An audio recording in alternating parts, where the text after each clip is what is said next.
Bonjour à toutes et tous. Nous sommes présents ici aujourd'hui pour vous présenter notre proposition de loi qui vise à développer la construction et la rénovation en bois terre paille. À peine je l'ai annoncé sur les réseaux sociaux que ça n'a pas loupé. Je mets le droit à des commentaires du type mais qu'est-ce qu'il nous faut encore ces insoumis? Il nous faut un remix, ces trois petits cochons. On n'est pas au Moyen-Âge.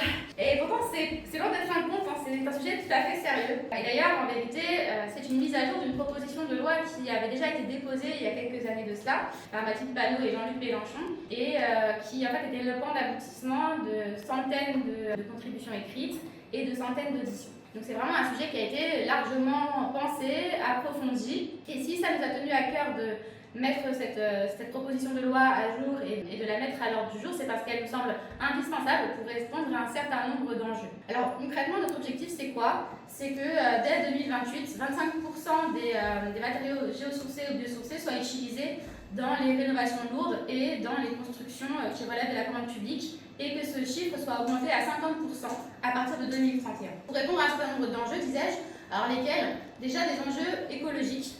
L'une de nos préoccupations premières, c'est de faire en sorte que notre planète demeure vivable dans les années à venir.